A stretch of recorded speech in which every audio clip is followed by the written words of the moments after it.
Welcome to another episode of Good Teams Win, Great Teams Cover.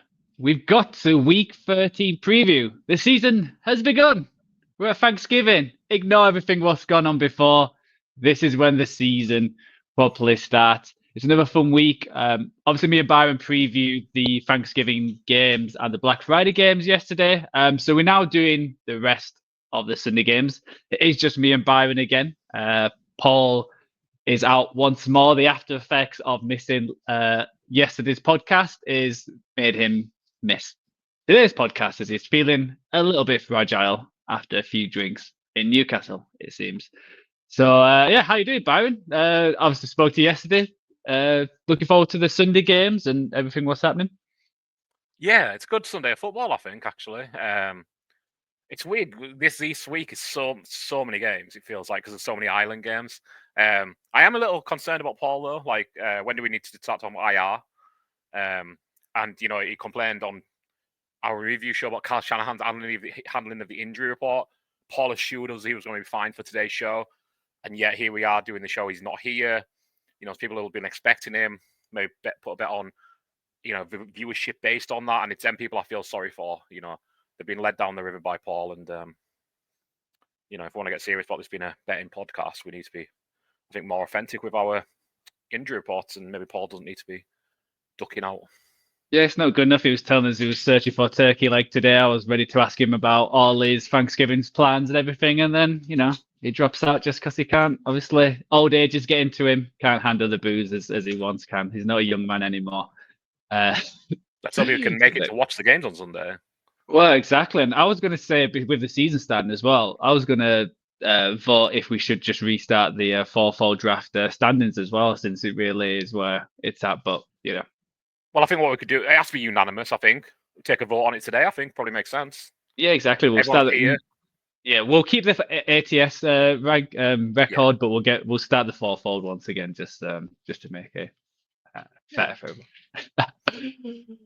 All fun and games aside, let's get chatting about the games. Let's talk about the first Sunday game, which is on Sky as always. It is the Steelers, who feels like they're always on Sky lately, traveling to the AFC North rivals, the Bengals at Last Chance Saloon, which we say every week.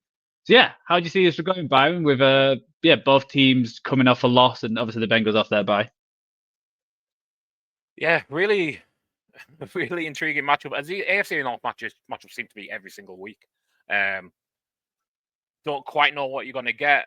I find it fascinating, though. I know it's, again, we talk about it a lot, especially Paul talks about it a lot when he's here, when he turns up. Tomlin as an underdog. The Steelers, I know they're going into Cincinnati. They have 8-3, a 4-7 team, and they're 2.5-point underdogs.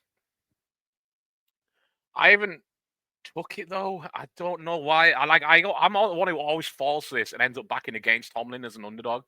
So on our sheet, I'm just checking. I did take the Bengals, right? Yeah, yes, I took the Bengals. Yeah, but it just feels like they have to have it. Yep. But they'll get it. And I know that doesn't really make much sense because I feel like we've said that how many times about the Bengals this year? The 4-7, probably 7 times, or probably 5 times more accurately, because we didn't say it week 1 against the Patriots, certainly because we just knew they'd win. But yeah, I think they've won 1 game at home this year against the Raiders, which, it's the Raiders, so I'm not sure how much that counts for. But the Steelers are, inconsistent in terms of getting it done, it feels like, especially more recently. And I just kind of think the Bengals need it. That offense is really ticking. The defense is still a concern. I've gone the over 47.5 as my bet at -110. There's not a huge amount of markets on this game just yet. So, again, those will probably come in tomorrow. So it's a bit hard to try and isolate a player market. But I can see Jamar Chase having the season he's having. I don't think there's really any stopping him. I don't think the Steelers are going to really double him too much. I think he might get a lot of Joey Porter Jr. But I think Jamar Chase in a one-on-one matchup is the winner in basically everybody in the league. Maybe bar Patrick Surtain, but feels like he'd have him as a heavy favourite against most players. So I think the big thing is, does Bengals O-line hold up enough for them to execute there? And, then Steelers, not so much can they keep scoring points, but I think that's going to be the the essence of it. Do they try and run a ground game that, slows the game down, or do they let Russ cook? Yeah, definitely. It definitely feels like I know, like I think I said this against the Chargers, but I think with how the week went last week, with a few like the Chargers losing, the Steelers losing, that they just have to have this. Yeah. And I think I said it a couple of weeks ago. They just haven't beat a good team. Like they've Yeah. only just beat I think the teams have beat at least 4 of the bottom 6 of our power rankings, and they've lost every other game. And they've got after this they've got Cowboys, Titans, Browns. So if they win this, that's 7-7 on the cards, and then really need it, and it puts pressure on the other teams. I've let the Bengals as well. Which it feels like such a. I feel like I always go against Tomlin. I think it can't happen all the time, and we're going to be sat here on Monday, and Paul's going to be all smug with his Tomlin's book to tell us Tomlin's just crazy when he's the road underdog. And the script obviously went with losing to a team last week who they shouldn't have lost to. So it just feels like, why do we do this to ourselves? Why do we always go against it? I do like it over 47.5. That's where I would probably go. I think both teams have hit the over. The last 4 Cincy's games have been over the last 5 games. And same with the Steelers, 5 out of the last 6. The only thing is it's 1-6 when it's against the total has gone over in 1 in 6, when they played against each other. So that's the only downside, where it's like, oh, that's close. My bet, I've got the final score within 6 points either way, a +1 for 7.5. I just think this is always going to be close. I don't think the Steelers are going to blow away the Bengals. I think they're just going to try and keep them in check, and that's how they're going to try and win this game. That defense is going to try and slow this team down, who, like you said, it's crazy that what the record is when they've got probably a top 3 quarterback this year and the number 1 wide receiver, and and the leading sack. I believe it's still the leading sack. I think so, yeah. Leader, and they're still, have this record and not looking good. Like I said, it is a good battle against spread. The Bengals are 4-2 in the last 6 games. The Steelers are 5-1. So it is tight. That's why I probably stayed away from it. The only issue I've got with the Bengals is that, when they're in a close game, they always seem to lose it. It feels like this year. So they've got to find a way. They've got to put it together, because if they lose this, then I would say that's done. I feel like 8 losses is too much. I don't think 9-8 is going to squeeze in, especially with the record against similar teams. And it just there's nowhere to go there as well. If 9-8 might get you in, we can't just expect them to. Can't keep expecting to reel off win. They might do it. 9-8 might get them in, but you're really playing with fire at that point. So I agree. I think that would be, to quote around the NFL, I guess, the fork territory if they lose this week. Yep, 100%. I did have one little thing that, despite picking the Bengals, in their last 6 against AFC and North opponents, they have 1-5 against the spread, which I've still picked them. But, it's not great. And when you look at the injury report, apparently Orlando Brown is questionable, and I think that's huge. The fact that Burrow's, like we said, he's got 27 touchdowns and 4 interceptions this year. Mm-hmm. It's them one score games, like you said. Like if it flipped and they won all them games or they've lost, Burrows would probably be the MVP front runner. Yeah, it just feels with how it's gone. It's going crazy. I see this big game for a lot of players. I do like Chase in this. Steelers offense has been underwhelming the last few games, so can the Bengals put some points on there and put them under pressure? So, but I've got the final score within 6, so we'll see how that goes. Cool. Right, let's move on to the next game, which is probably the game of the week, I would say. And it's super exciting. It's on our power rankings. It's the 3rd seed of the 3rd place. Eagles are traveling to the 5th place Ravens. The battle of the offensive player of the year candidates. It's 2 big Titans against each other. It's the Eagles traveling to the Ravens, with the Eagles being 3-point underdogs and the over-under 51.5. I'll just shout out Paul's bet because we should have just recorded from the last few shows. He loves his Eagles rush parlay, which has hit, I think, most weeks. So he's got over 34.5 rush attempts, over 149.5 rush yards, and over 1.5 rush touchdowns, which I think is going to be more of a struggle this week just because they're playing the Ravens, who are one of the best rush defenses. But the Chargers managed to do a bit of managed to rush all of them, and we'll see if Keith Smith is back, because I think that's huge. So where do you see this one going, Byron? What do you think this this is going to go? Yeah, well, I think it's a fascinating game, unsurprisingly. Like you said, between two of the best teams. I think kind of talked about it on our review show. I think the Eagles are up there with the Lions as the most well-rounded teams in the NFL. I think they're probably 1 and 2, truthfully. I'm not sure if I think I might have had the Eagles 2 in our power rankings myself. And the biggest, I think, differential here is the Baltimore pass defense. They are giving up the most passing yards in the NFL. They're giving up the third amount of passing touchdowns in the NFL. Jalen Hurts will gladly take advantage of that now AJ Brown's back. That offense, I know Saquon Barkley, people say he's in the MVP discussion and he's having an incredible season. But I'm not going to say you could take Saquon out and not notice, but I think the real Jenga piece of that offense is AJ Brown. When he wasn't there, that offense didn't go like it usually does. I've took him for 2 touchdowns at plus 800. I just think, I just don't know how Baltimore plan to stop him. They can't stop lesser receivers this year. So long as Jalen Hurts has enough time to throw, I don't see it being an issue. Devonta Smith still isn't practicing. It's only Wednesday, it's a Sunday game, so there's still a chance he might play. But especially if Devonta Smith doesn't play, it's just got to be AJ Brown and Dallas Goedert, I think, dominating targets, and AJ Brown especially dominating targets. I mean, he does when Devonta Smith's still there, to be fair, but you take Smith out, and I think it's just going one way, truthfully. And then there's also the well, you've also got an AJ Brown bet, so I'll let you talk through yours before I carry on rambling.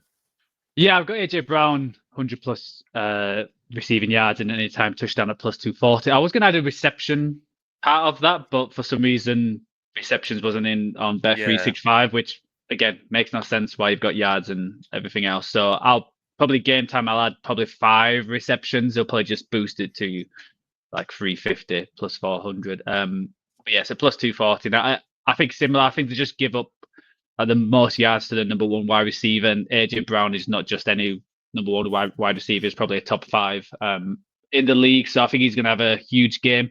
I have gone the Ravens to cover though, and to beat the Eagles. Again, it's one of them where I've gone against the history in the early game, but Lamar just beats NFC teams. It happens. That was my football trivia question for this episode. Oh, I've just looked at. Go on, sorry. Oh, you know who it is then, yeah? Oh no, what were you going to say? Lamar Jackson has lost to 1 NFC quarterback in his career. Who is that quarterback? NFC. I'm just kind of.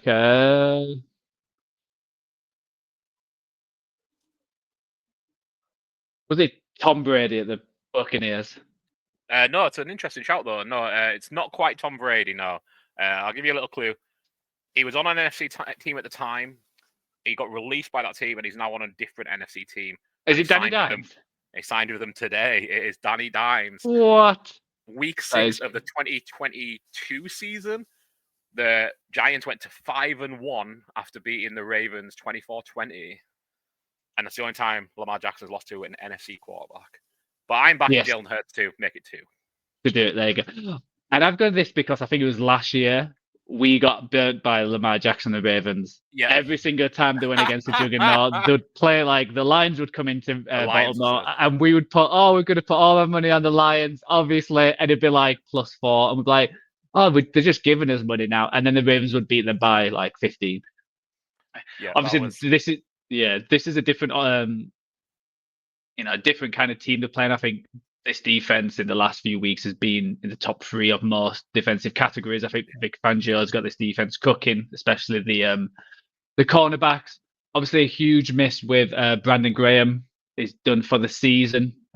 Obviously, he's not the key piece, which he was a few years ago, but still, it's that veteran, it's that edge rusher, which you do need depth. They're obviously great up through the middle with Jalen Carter, but just missing that experience, is that something what Lamar Jackson can can exploit? I think it's gonna be a long day for Henry going up the middle, but that's where Jackson can just get around these players and make them ridiculous plays where he's going nowhere and suddenly he's running down the sideline for a crazy amount of yards and touchdowns. So yeah, I'm leaning the Ravens, but I think it's gonna be a really interesting game. I think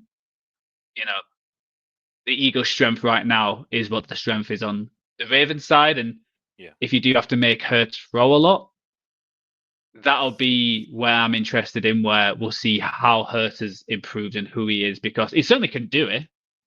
He can. But it's obviously helped this year that you've got Saquon running for 70+ yard touchdowns and using that game and the play action off that. So if they can try and stuff that and try and make the Eagles one-dimensional, that'll make it certainly a more interesting game and help our bets along the way, because I have to throw to AJ Brown. Especially, I think Devontae might be out as well of this game. Yeah, he's still not questionable. So we'll see. Yeah, definitely. Sorry, Devontae.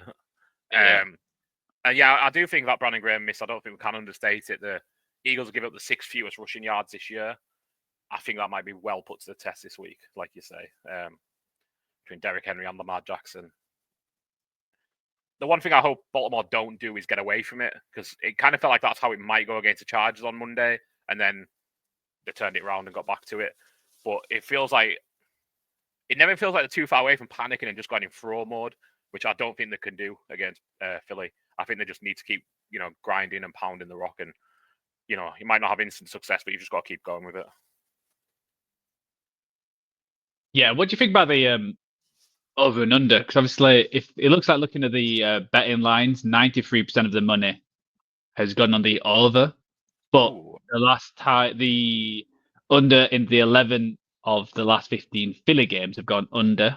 It's 51.5. I'd be going under. But part of the reason is as well, from really, really high levels, both these teams' kickers are having terrible years. Jake Elliott feels like he misses every other kick, and Justin Tucker, you just don't know what you're going to get, which is wild, because Justin Tucker's the best kicker we've ever seen, and yet 2024 has not been his year. So a couple of missed kicks, and it's the kind of thing you can't really afford when you're going for over 50 total. So I'd be going under on 51.5, despite the good quarterback and good running play you're going to get. Yeah.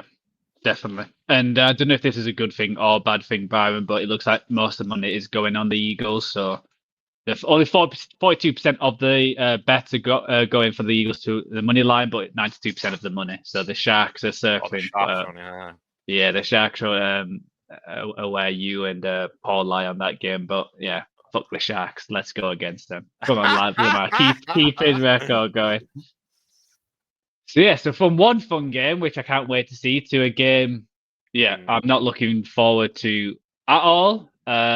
Which, to start of the year, this could have been one of the contenders games of the season, but right now, it's my San Francisco 49ers, depleted and not playing well, traveling to a team who's coming off the bye, who's had a great year, who's just beat the undefeated team. It's the travel to the Buffalo Bills for a snowy day. The Niners are, it was crazy numbers. They are +7 underdogs, and the over-under is 44.5. So I'll let you go before I start complaining and sounding like a Cowboys fan.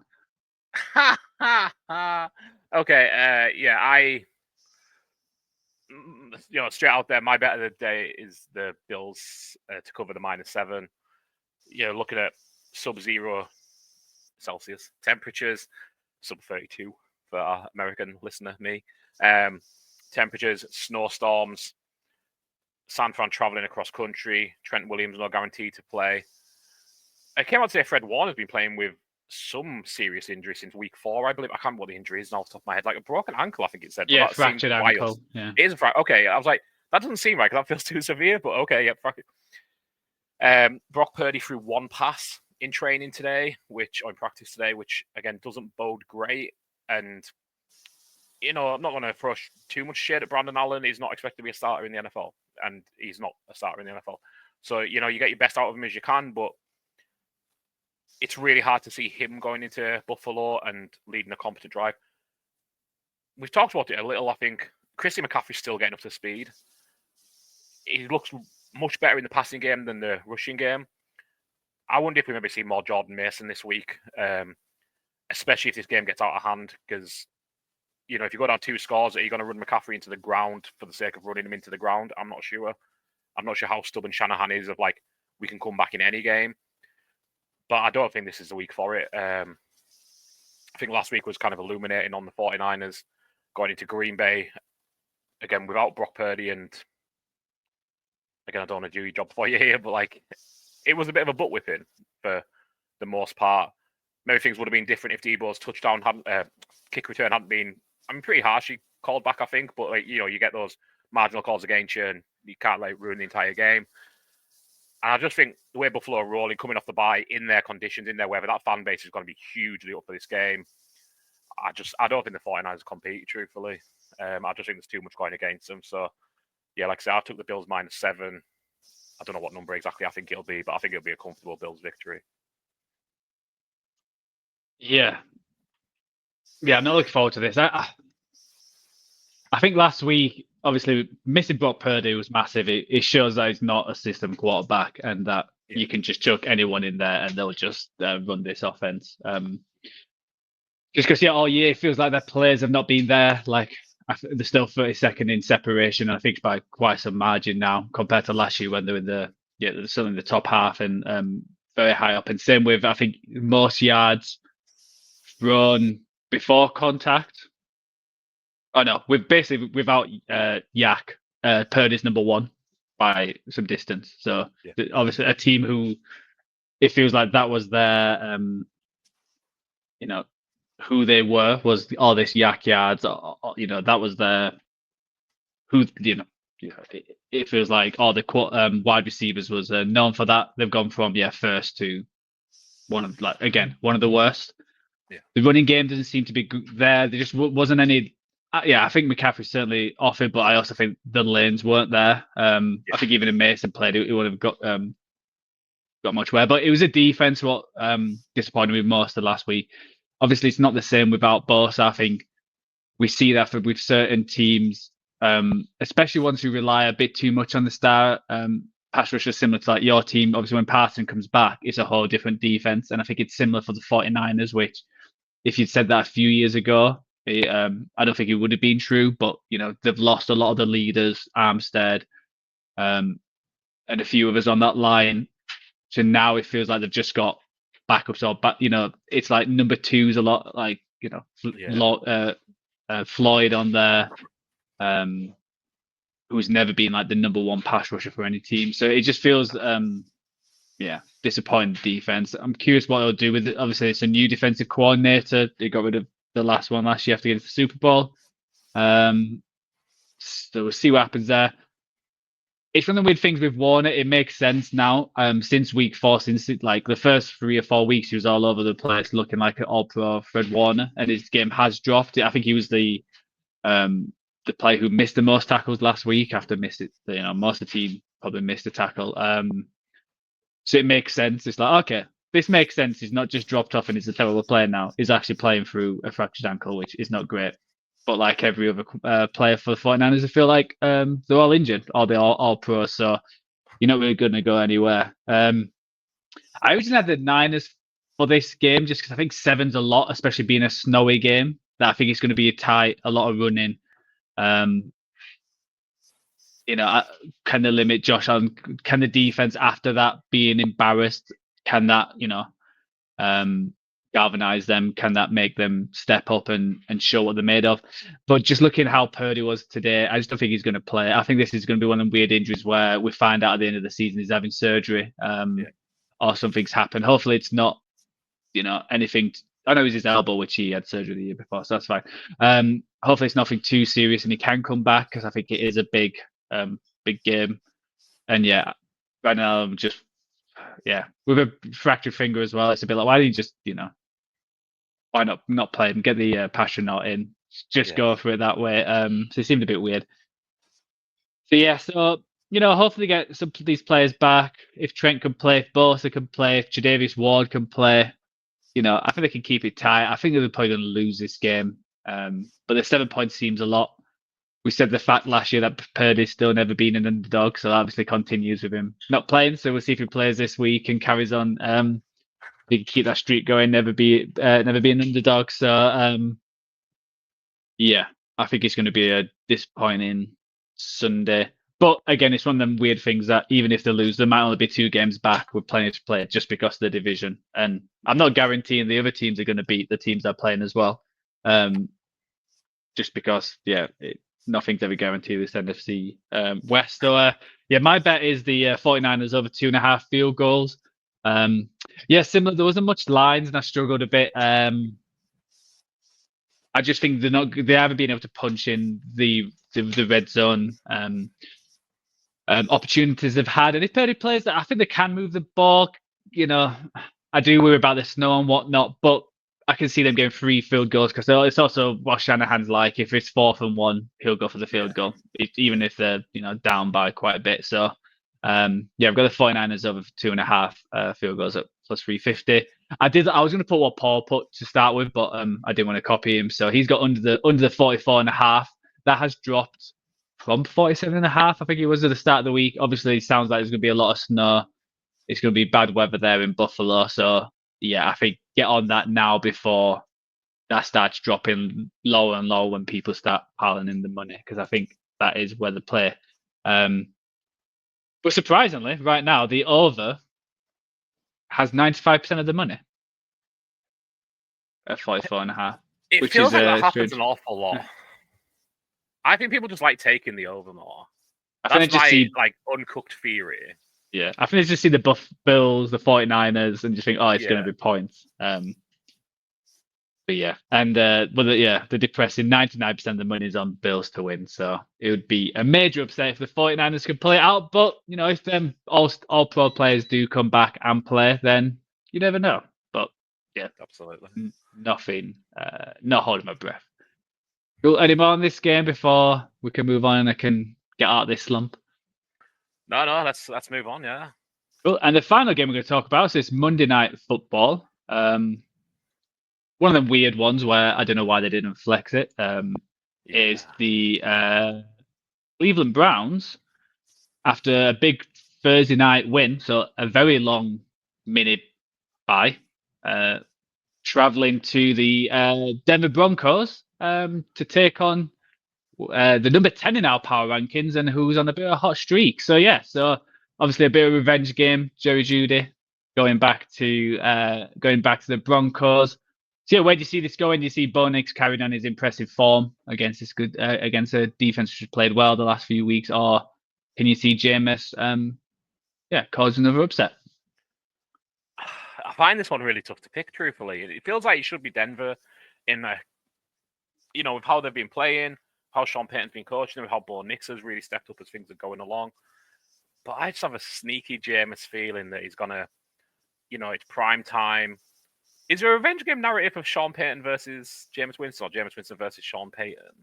I think Jameis played under him, so I'm kind of leaning with that. I'll find one somewhere. Yes, I just fancy Jameis to come in and, he's not been playing perfect football, but he's been playing exciting football since he came in. The Browns look night and day on offense since Jameis came in and Deshaun Watson, more importantly, went out. So the Browns are 5.5-point underdogs here. I've lent the Browns to cover with not much confidence other than kind of just a YOLO Jameis kind of vibe. Like you said, Jerry Jeudy revenge game. Judy's been playing really well since Jameis came in. But all the receivers seem to be playing well because he just keeps chucking the ball. He slings it downfield at like nobody's business. I don't know.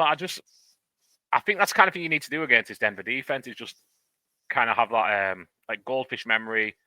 You know, there's a fair chance James will throw an interception, but he won't mind. He'll just get back up and keep throwing it. And I think that's kind of what you need.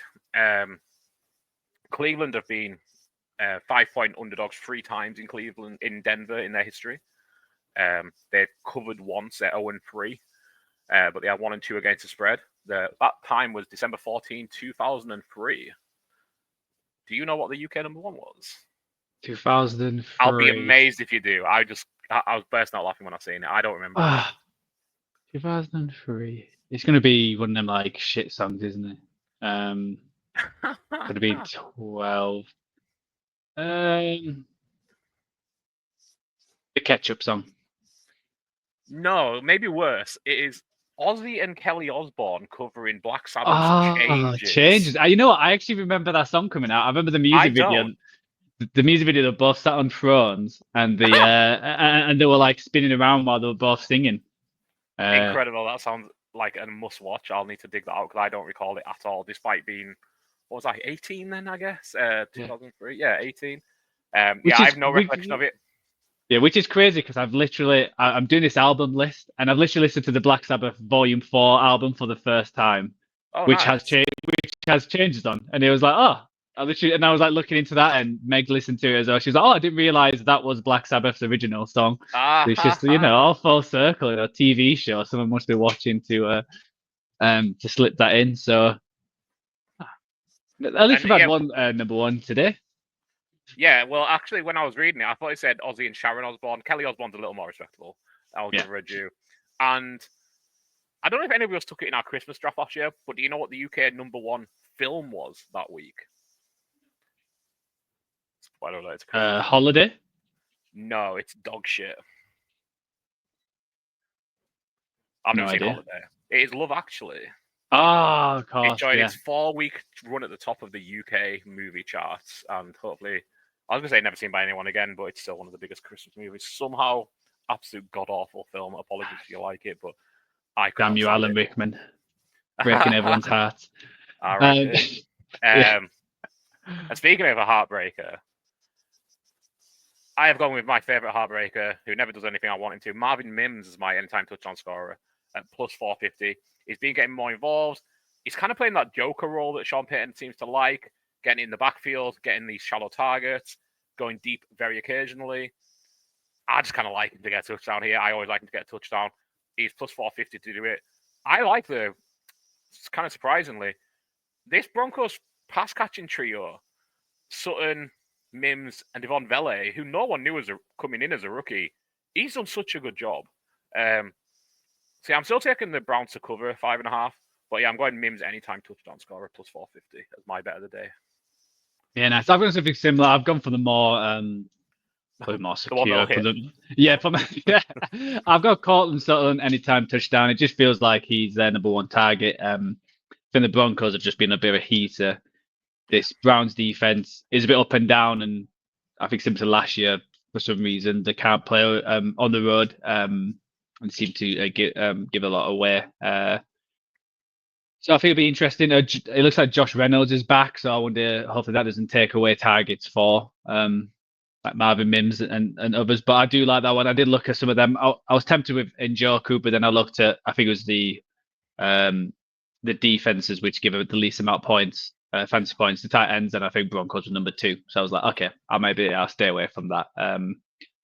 But I do like, Other thing I did like about Njoku is obviously Judy's probably going to get covered by Satan. Tillman is questionable, so it's a bit like, where else do you go? I'm just curious how Cleveland played, because even though it was a lame ass excuse, and especially from the Steelers, I'm sure they had words with him. I do think that game, I'm talking about George Pickens there, talking about it was the weather and all that. It was like, I do agree in the sense that if it wasn't the weather, I do think the Steelers would have won that. But both teams are playing in it, so it's not like you had a disadvantage. You've just got to play the conditions. But yeah, I think Wentz is just so up and down against a defense what's ranked in the top 10. I think they're going to pick him off, and it's going to be a bad Jameis game rather than a good one. And And we'll just shout Paul. So Paul's got over 42 in this game. I do like that one. I think there could be some points, especially on the Broncos side, and you just need the Jameis to throw a few bombs and get 14 to 20 points, and I think that could certainly hit. Oh, so that's all the main games we're going to talk about. So we're going to move on to our fourfold. And this is a fun one where, with Paul being away, so he's leaving me and Byron to cover him. Yeah, so let's go. So his first game, I bet he chooses ATM. Even though he's not here, he's going to make it awkward for me. And he's chosen, do you want to have a guess? Steelers as underdogs. Of course, he's gone the Steelers as the underdogs. Which, makes sense. And I think that would have been odds on money. I think it would have been minus 200, minus 1,000 to guess what Paul's number one pick was going to be. And a game which we already talked about. So I'll let you go, Byron, while I'm doing the graphics to talk about your game. Cool. I'm going to take a game we haven't talked about so I can ramble a little here as well. You know what? I think this is a really tough week for picking the spreads. I think they've done a really good job of price and everything. Maybe it's because we're a day earlier than usual. It feels a bit harder. But I'm going to take my favorite. I am going to go with the Buccaneers -6 at Carolina.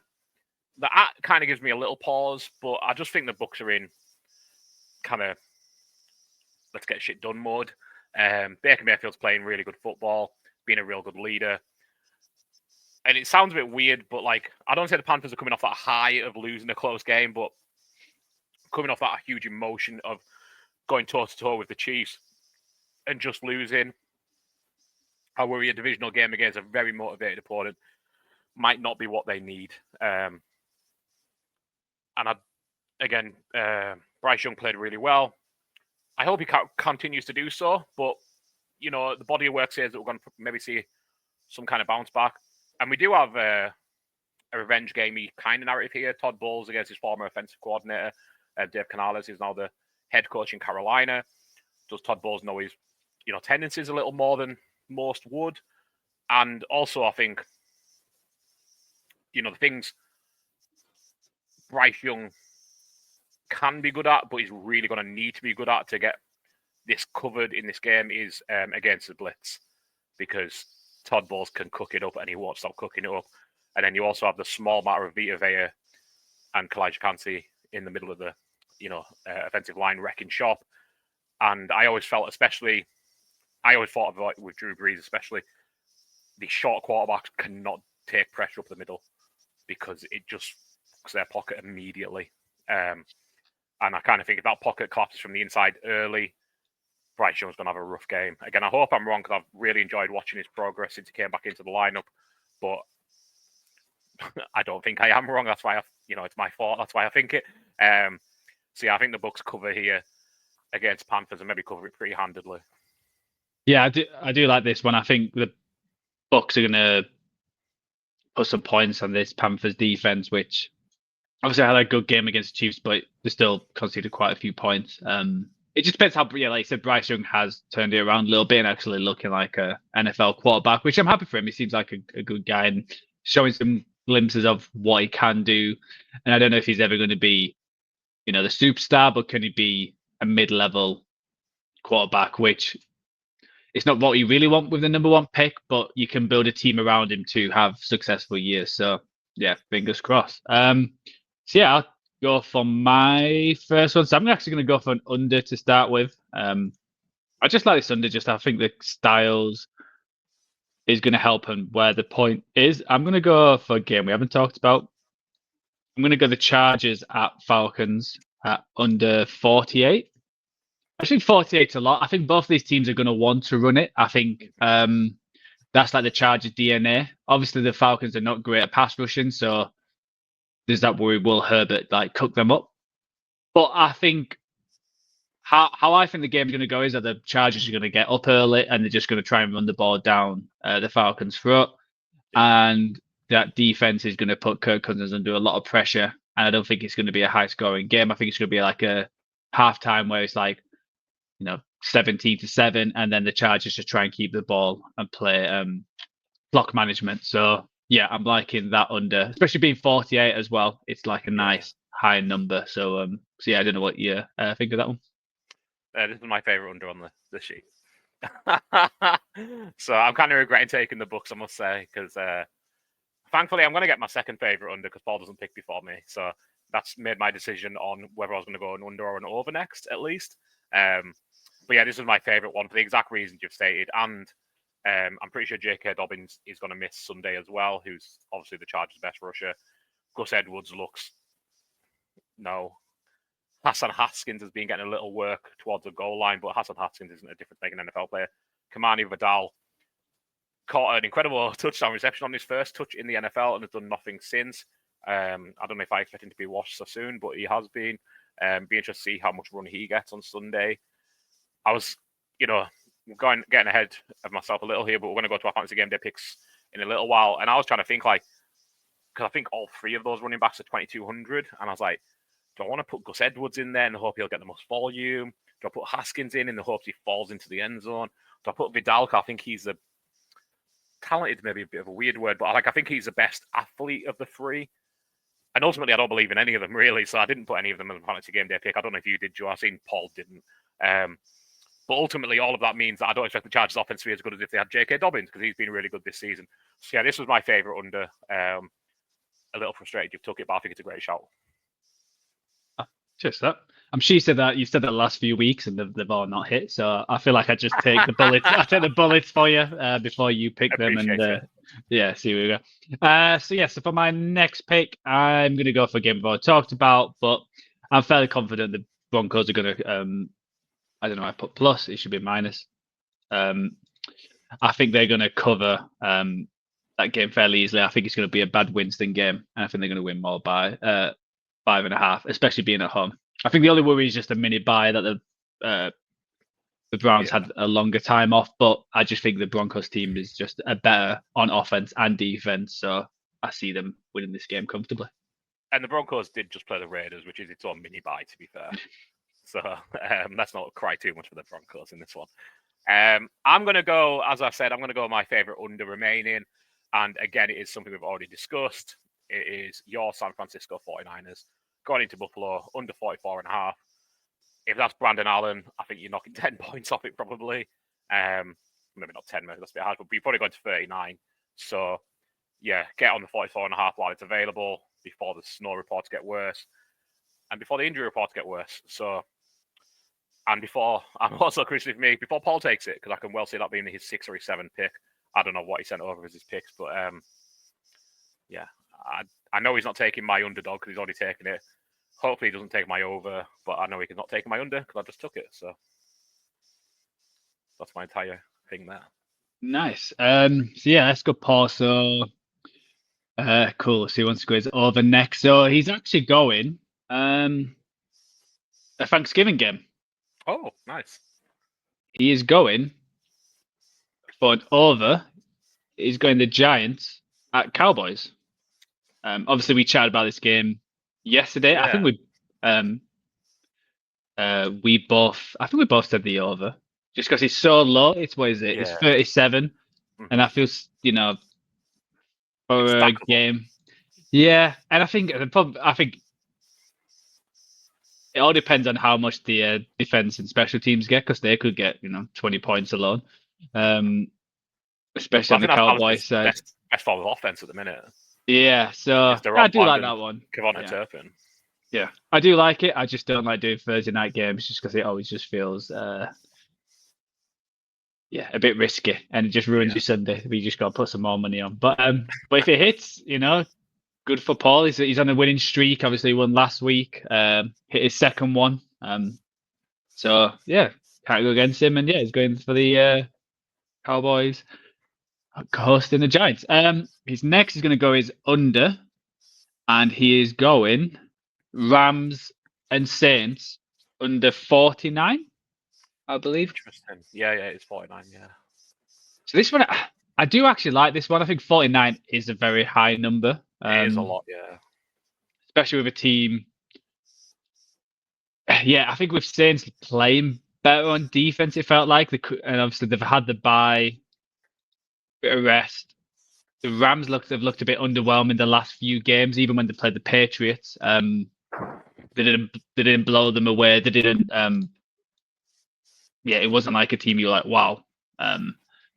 So the fact that they are, it's 49, and is Derek Carr going to be able to? I think it all depends what MVS does. Is MVS going to be able to keep being an MVP? So When you have so to say that sentence, that is a real good line to take the under, right? it, If it's, well, it depends if MVS shows up. It's like, oh, well, take the under. Because how many times is MVS going to show up in his career, never mind in a season? I mean, in a row as well. I almost think he's one of them players who he did not want to buy. He wants to just keep on trucking.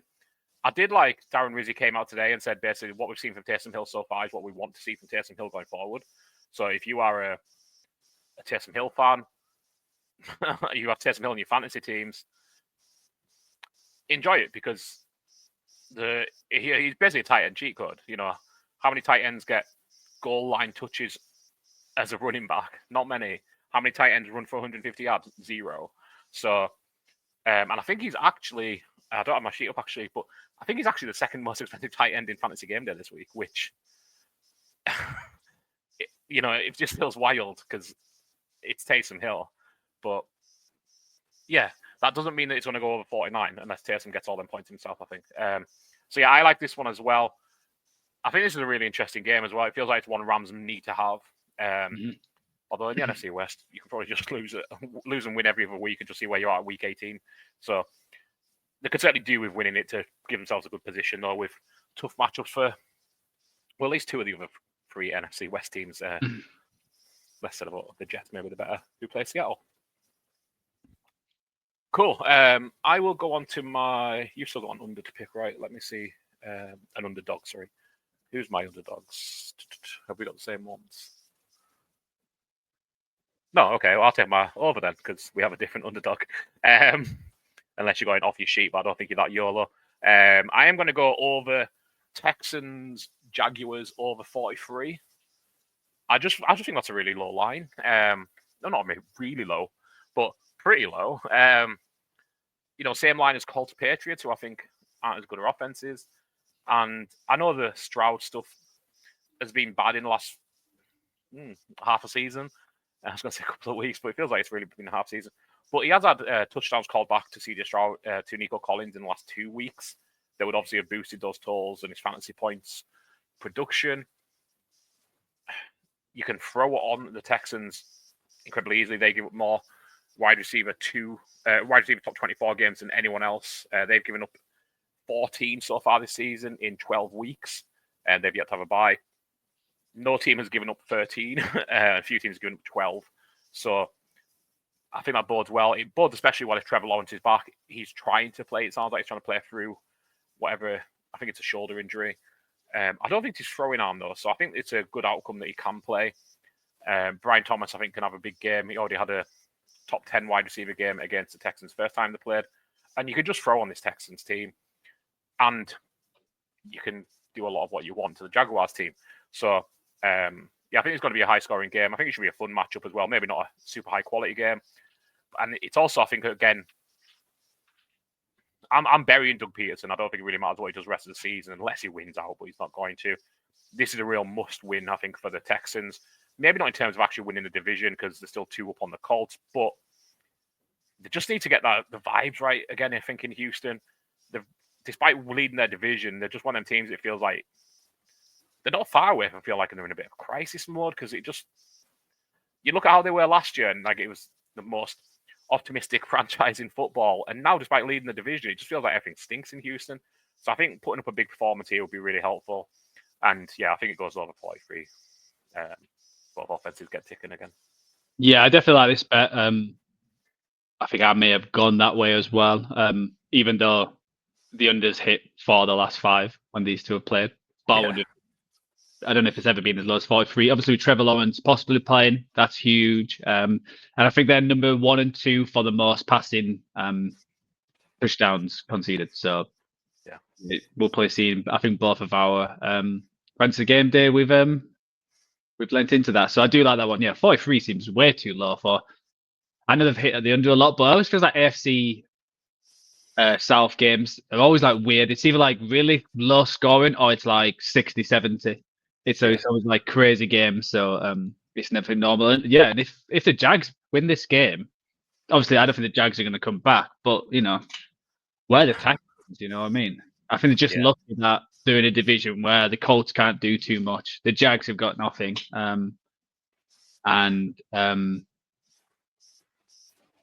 what was the other team? The Titans as bad, yeah. So I think they're one of them teams where they certainly need to uptake. Or I think it's going to be a team which gets the playoffs and gets knocked out of the top wildcard team. It feels like that's where they're going right now. But you've got CJ Stroud, you've got Collins, you've got that defense, which seems to play well every week, but concedes quite a lot of points. It's a weird concept how they play most weeks. It's it's a crazy. He's not here, but Paul will be begging for Joe Mixon to get rushing. Oh yeah, because he has his 1,000-yard thing, and I think he got like 27 yards on last week, so he needs a big game this week. Yeah, I think he's still well on for it with the amount of games left. I don't think the average he needs is that high. But yeah, it didn't help last week. Cool. I've actually got quite a lot of underdogs, but none I'm very confident in. But also I've got to choose someone. I'm gonna go. I think they're playing the most confident. I'm gonna go the Cardinals at +3.5 at the Vikings. Interesting one. And I think I'm basically picking this because I think the Cardinals are the best team of the underdogs I've chosen. And I don't think the Vikings are what their record shows. I think they've won a lot of close games. I think this Cardinals team is very up and down. It's been a lot up the last few weeks. Obviously, they had a disappointing week last week. And I think that kind of performance can be like a good gut check, we are actually as good as we think we are. And they get back to basics, try and run on this team. Obviously, Flores is we'll see what he does, because if you try and blitz someone like Murray too much and he escapes, then suddenly it's big plays. And he seems to be, him and McBride just seems to be, unstoppable at some point. And can they get this, Marlon Harrison going, especially with these blitz, and can they get some of these things of the middle of the field and try and put this team and the Vikings under pressure? Because I think the Vikings are, I can't say they're lucky, but it helps having the best wide receiver in the league, that even if anything, they could have the worst quarterback and I think he would still hit most of the time, and he could be so reliable. And can the Cardinals cover him and Jordan Anderson, who felt like he finally had a big game last week, and felt like he broke out a little bit. So yeah, I think it's a really interesting game. I think obviously the Vikings don't need it, but I feel like the Cardinals, this is a good opportunity to try and take that NFC West by the scruff of the neck, just especially with losing to the Seahawks last week, who play the Jets. So I think they need to keep up with them. So I think it's a big game, and I can just see the Cardinals. It just feels like the Vikings have got to lose some of these games at some point, and it feels like it wouldn't be surprising if the Cardinals beat them. Yeah, and I have picked the Vikings on the ATS, but I can definitely see it. Again, I don't think the Vikings are super convincing. I like that it's not 3, it's 3.5 as well for you, because I wouldn't be stunned if it's a 3-point game as well. But that 3.5 just gives you that little takeaway from the push. Always helps. Yeah, definitely. Oh, I've got to choose an over. The overs are tricky this week. I don't want to go Thursday night. I don't like going Thursday night, so it's got to be a late game. Do you like the Bucks at Panthers? That's a nice. I don't want to double, so I'm gonna gamble a little bit here. I'm gonna go the Titans and Commanders. Nice. I just feel like it's a game what can go over. I don't like over and unders. I think they're the worst. I only had one over written down for this one, so I was pleased to get the Texans. I struggled as well. Yeah, and it's like it feels like the time I choose an over, and it's like, why did I choose that one? It's like 7-0 at half time, and then there's other games where it's like 28-20, and it's just like, oh, why didn't I choose that game? It was so obvious. So I think this is kind of game. Obviously the Titans don't, I think they've got the least amount of passing yards to give up, but that's because Levis puts them in positions where it's not great. And I think with what's happening with Washington, obviously losing again, the offense struggling. I think it's big for them to get back on the winning train to show what they can do. And being at home against the Titans, can their defense, stop Levis? And I think Levis has actually played well the last few weeks. It feels like I just worry for the Titans. He's going to have a good last few games, and then the end of the year, they're like, "Oh, is he our quarterback? Is he?" Yeah. And then they end up keeping him, and then suddenly they're back to square one next year, where he picks up a few victories, moves him down the draft board, and that's how it goes. So I'm going to Titans at Commanders over 44.5. Yeah, I like it. I like it for the reasons you said as well. And he's not on our fantasy game day this week, but I think Calvin Ridley's in consideration as well. Again, I'm saying he's not. I don't know what you picked, Joe. I know what Paul did. I've seen it on the sheet. But I didn't see yours. So he's just getting so much work since Nuke Hopkins left. And Will Levis actually seems to be able to hit him now, which is really useful, obviously. So I like that pick. My last one is an underdog. I'm not stupid enough to take Thursday games. That'd be a bit too rich. I'm going Friday. So I'm going Raiders plus 12. I don't love it. But my other one was going to be Browns Broncos, and I don't really love that either. So I just think the 12 is going to be harder for the Chiefs to cover. Even if they win by 10, that's still a big victory. Still very comfortable. So I'm going to take the Raiders plus 12. We discussed this game already. I think it's going to be pretty ugly.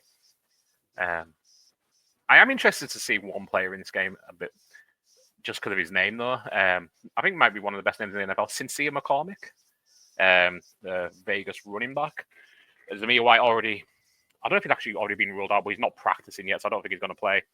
Alexander Mattison, I believe, is also out. Amir Abdullah had a really good PPR fantasy game on Sunday. I had to sneak him in as a spot starter because all my running backs were on bye, so that wasn't great. And he actually had a pretty good game. I think he got like 16 fantasy points, which I did not see Amir Abdullah having in his locker. But I think they can keep it close enough against the Chiefs to keep it within 12. But I obviously expect the Chiefs to win this game pretty comfortably.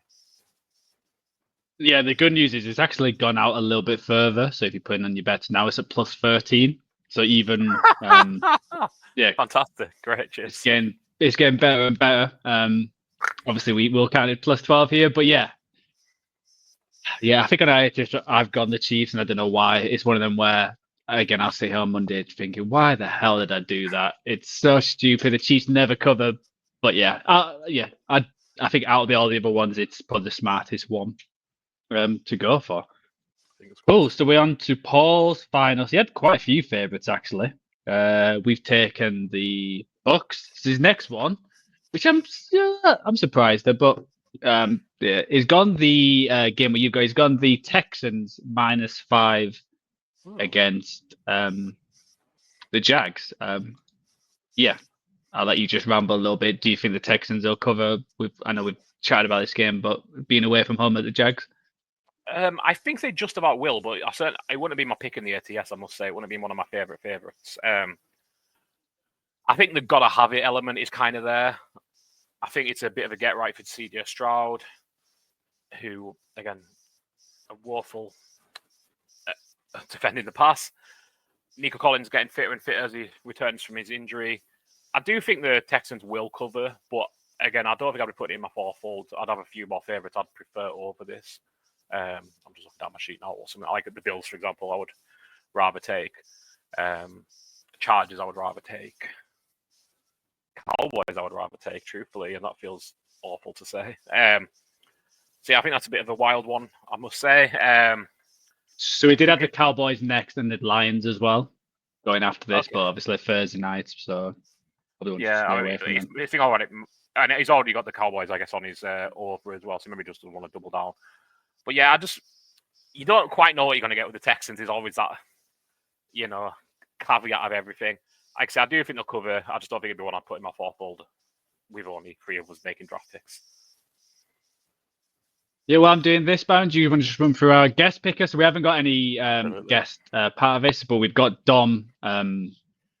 He helped us out. Yeah, friend of the show, helped us out sending his fourfold, and a few against us, actually. Against me. Yeah, so it's a very direct personal attack, I think. So he's gone the Vikings -3.5 against the Cardinals, who you picked to be the underdog of the week. He's gotten the Patriots as the underdog pick +3 against the Colts, which I find really interesting. I think that's going to be a real interesting matchup. I picked the Colts and ATS. You guys both picked the Patriots. I think this could be a fascinating game. See how Anthony Richardson does. It feels like every week, like kind of like a checkpoint on how is Anthony Richardson doing. But yeah, Drake has been playing lights out as well. So 2 young quarterbacks with kind of different trajectories, I think, in their early career. So we'll see how that goes. He's took the Steelers, Bengals over 48 points, which none of us touched in our thing there. I took it as my bet of the game, though, so can't say too much wrong with that. And he has gone under 44.5 Titans at Washington. Again, directly opposing you, going the over 44.5. So everything I said about yours being a great pick. Great pick as well, Dom. To go under. Will Levis, not much of a quarterback. We've got the Kingsbury dip. Will Terry McLaurin make it to the right-hand side of the field? We will never know. But yeah, we'll see how we get on there. And I see you've got the price up there. Dom has got the biggest price of any of us, +13.23. Me and Paul +12.28. And Joe +1,200. But any of them hit, you're making a great profit. So I would probably just back all 4 of them. And you're probably gonna do all right. One of us is gonna win this week, I'm pretty sure. So well, exactly. So I'll just quickly run through them. So Paul's got the no surprise Steelers +2.5. He's got the Thanksgiving Giants Cowboys over 37. The Rams Saints under 49, and the Texans -5 on the road to Jags. You've got the Buccaneers -6 on the road to the Panthers. You've got the 49ers and Bills Sunday Night Football under 44.5. You've got the Texans Jag over 43, and you've got the Raiders on Black Friday +12 on the road at the Chiefs. I've got the Chargers Falcons under 48, the Broncos -5.5 at home on Monday Night Football, the Cardinals +3.5 on the road to the Vikings, and the Titans at Commanders over 44.5. And you've just gone through Dom, so there's no point do that one. So that's the fourfold draft for week 13. So we'll just skim through our ATS. Obviously, 16 games, no bye weeks this week. So yeah, we've obviously taught most of these games, but we'll just point out any ones we've got. So you've got the Bears, surprisingly, +10 against the Lions. Me and Paul's the Lions, but you do love a cheeky Bears against the spread, and he's been hitting the last few weeks. We've all got the Cowboys, which is it's not a surprise, but it might be a surprise that the Cowboys. We've all gone how they've been playing. Me and you have gone for the surprise pick when I think we both decided we were going to go for the Packers yesterday when we talked about it, and then we flipped and we both got the Dolphins on the road in the cold at the Packers, where Paul's got the Packers. I'm the one only on the Chiefs against the Raiders at -12. I'm the only one for the Cardinals, and the other one for the Jags. I've actually got the Jags to cover the spread. I think the Texans will win, but I think it'll be a close game. You're the only one who's gone the Colts. Me and Paul's got the Patriots to cover. I think the Patriots will keep it close and with the +3 at home, hopefully do something against Anthony Richardson. We've all gone the Chargers -2. Have we talked about this game? You can't touch it as an under. Yeah.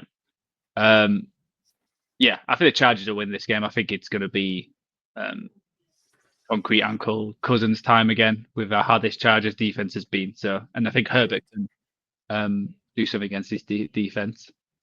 Paul's the only one who's gone the Steelers. We've got the Bengals, which we mentioned. We're might be kicking ourselves later on. So again, we haven't talked about is we've all gone the Seahawks -2 at the New York Jets.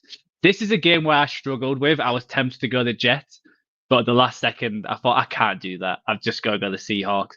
And I think my only reason was not really because of the Jets. It just feels the kind of game the Seahawks loses, where it feels like an NFC loss where they're all on 6. Somehow the 49ers win, the Rams do, and Cardinals and Seahawks lose games, and they're all 6-6. So I ended up going Seahawks. Just my mind told me to go, the smart way. But I wouldn't be surprised if the Jets do cover and actually win this game, just because how the Seahawks have been. I wouldn't be stunned either. Just because like how football is. Like again, I'm just going to put my trust in Geno though. Geno Smith revenge game, Geno forever, etc., etc., etc. I have my things. Geno is obviously one of them. So, yeah, and I know you've seen Aaron Rodgers' comments this week again. It feels like such a laughing stock, but I mean they are a laughing stock. But one of the big, I'm forget Aaron Rodgers. Breece Hall might not be playing this game. So he's knee injury, and Jeff Ulrich came out today and said he might not be playing Sunday, which we'll see how we feel about on Fantasy Game Day in a moment, I guess. So, they've just been on a bye as well, and I didn't really hear anything going into it. I didn't hear anything coming in. This is the first I heard of it, was this morning or this afternoon, whenever it was. But Breece Hall, nursing a knee injury. And I know they're football players who want to play regardless. If I'm Breece Hall and I'm nursing a knee injury, shut me down. This season is dead in the water. Come back where we don't have a nut job at quarterback next year and we have an actual head coach. Hopefully. I mean, it might be the same nut job, to be fair, knowing the Jets. Who knows, indeed. We've all gone the Commanders to turn it around and cover the spread by 5.5. This was another one where I was so tempted to go to the Titans. Similar to last week, I was tempted to go to the Titans and didn't and regretted it. So, we've all gone the Commanders. Paul's the only one who's gone the Saints, sticking the loyalty with the Saints. You've gone the Rams to as a favourite -3. We've all gone the Buccaneers, unsurprisingly, at -6 against Carolina. We've talked about this game. I've gone the Ravens. You two have gone the Eagles. We've all gone the Bills, and you're the only one on Browns on Monday Night Football. Or we've gone the Broncos. So we'll see how this week goes. I'm still 8 ahead of you. We all went the same record last week, all 7-6. So nothing changed. Is that 2 weeks in a row we've done that? I think it's like similar. I think maybe the week before we all went the same record and like different picks. But we went 7-6, all three of us. And so I'm still leading by 8 and Paul's 20 back from me. So hopefully Paul can needs to do some catching up before we've only 6 weeks of predictions to go. Mm-hmm. Cool. All right, let's talk about Fantasy Game Day. We talk about this all the time. You probably heard us say how good it is. Obviously, unfortunately, me and Byron can't play this because it is UK only. It's not because we're under 18. It's a great app. We always discuss it with Paul. We would love to play it. It seems like it seems great. It's the only kind of Fantasy Game Day app out there, and it's certainly the fastest growing with lots of different games, different styles, how you want to play. But we'll talk about the standard 750 Sunday game, which we always do. But remember, when you sign up, use a promo cover, and you'll get a free extra game actually playing your first one. So you can have 2 that week, or you can have a free one the week after. There's always 18 plus to enter and UK only. And as we always say, please gamble responsibly. So we'll start with you, Byron. Who's your recommended QB for this week? I mean, a little spoiler alert here. I was going to go CJ Stroud. I looked through all the quarterbacks and I was like, okay, I've made my free picks. I've got my, my wide receiver. I've got my tight end who ended up being ruled out. So I've got to pivot there. I've got my quarterback. And then I went to put it in. I was like, oh, Paul's already got CJ Stroud. Great. For the exact same reasons I was going to do. So I pivoted and I've got Anthony Richardson. Anthony Richardson is obviously super YOLO. You never quite know what you're going to get. He's had 2 top 5 finishes this year, though, on not many starts. If he hits big. I think New England have a bit of an issue stopping running quarterbacks historically. So I don't think that's really let up. I think between him and Jonathan Taylor, you're going to get some rushing touchdowns. Just because if Richardson can get 2 of them, then this is going to be a big hit. If Richardson gets none, then you're probably not looking at a top 10 finish. But I'm going to put him on you getting at least 1 rushing touchdown. And therefore being a top 6-7 hit on the game week. He comes in at 5,200.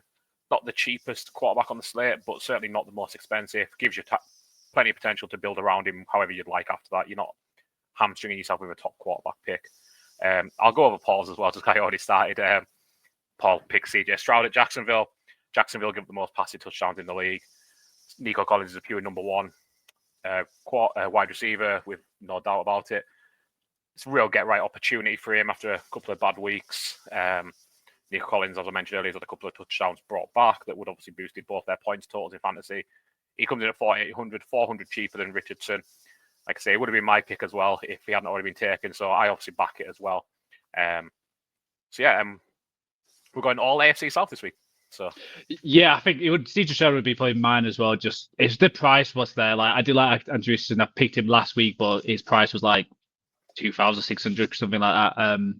Yeah, nice. It's a bit of a boom or bust, and depends how the rest of your team lines up with them. I think there's one less game than usual on this Sunday, but they've still got 3 games on the afternoon. Oh, what they're doing, man. This NFL schedule. So I've gone basically the same reason as CJ Stroud, but reverse. And it all depends if he plays. It sounds like he is right now, but this could change. So I've got Trevor Lawrence against Houston. I think they're number 2 in passing, giving up passing touchdowns. I think he could have a big game.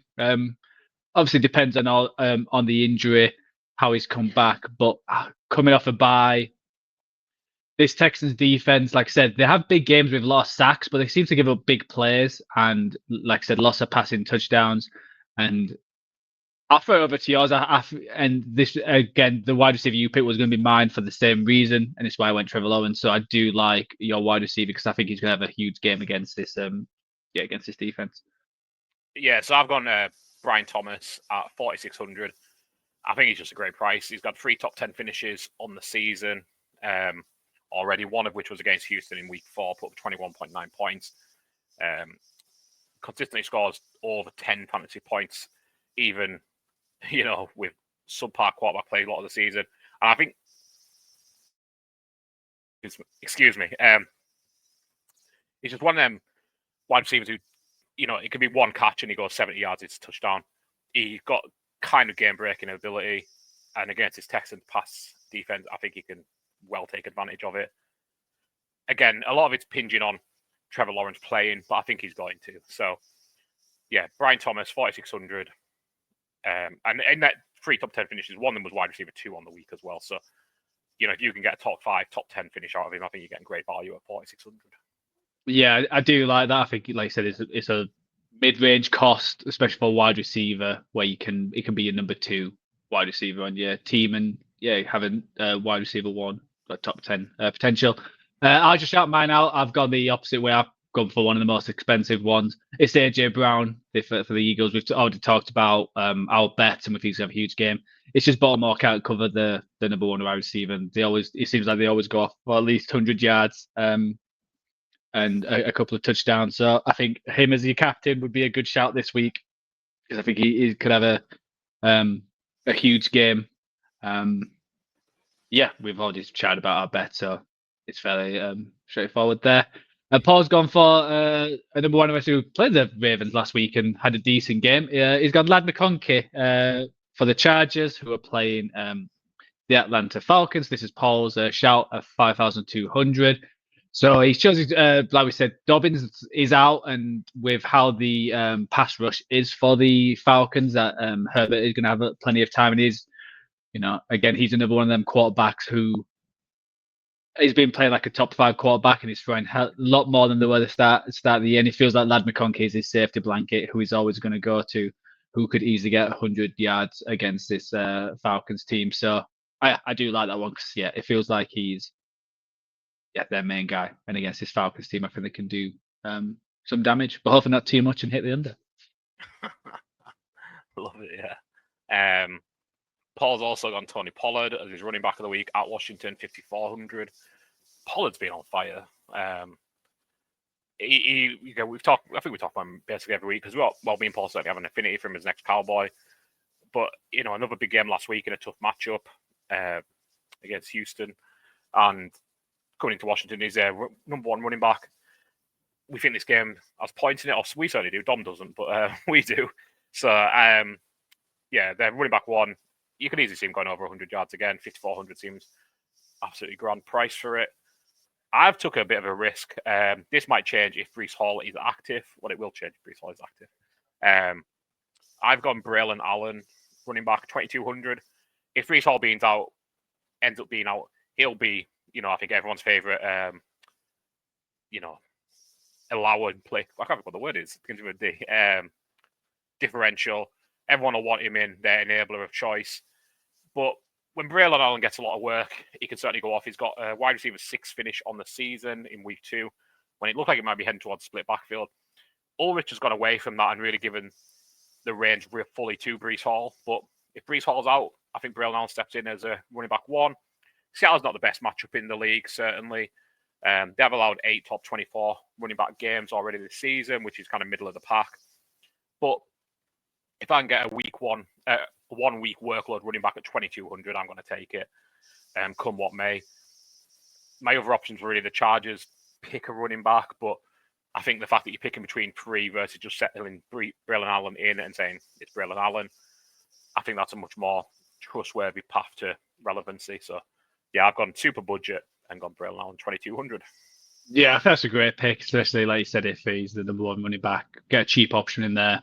It allows you to stack up on other big time players. And the play I've gone for, and I'm going to be pushing for this to be in our team, is Otton, tight end for the Tampa Bay Buccaneers against the Panthers.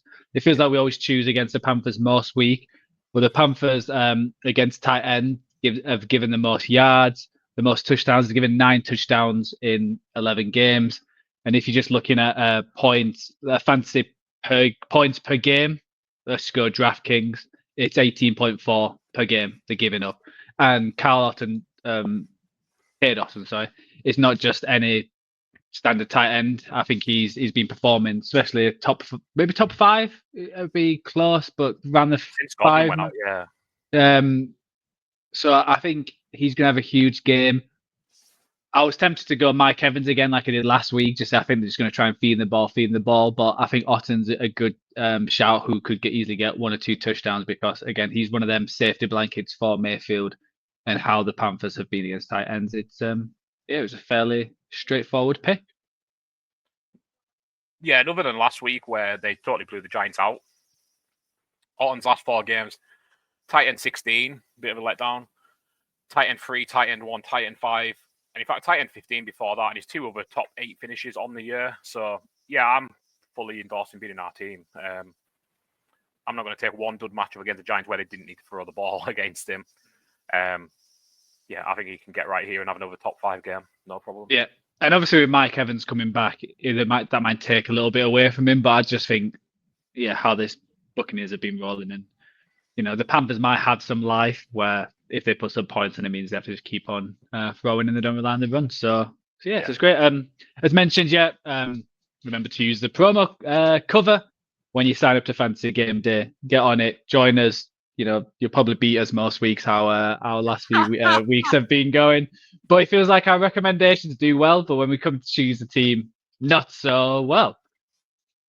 So Byron, I think that's it for Week 13 preview. Obviously, it's been me and you for all the games this week, all 16. Paul letting us down, having not having out on his drinks, but he'll certainly be back. Well, we hope so. Be back on Monday for the review of all 15 games except the Monday Night Football. So yeah, as always, follow us on all the social media platforms. So X, Instagram, Blue Check. TikTok, YouTube. You'll find us at GTW_GTC. I think with good teams win, great teams cover on YouTube. And also, have a great Thanksgiving, Byron. I hope everyone else. Blue Sky. Sorry, Byron, not Blue Check. I think Blue Check might be an airline. So yeah, Byron, have a great Thanksgiving. Hope everyone else does enjoy the full game of the full day of football. Have a great weekend, and we'll see you next week. And may all your bets cash.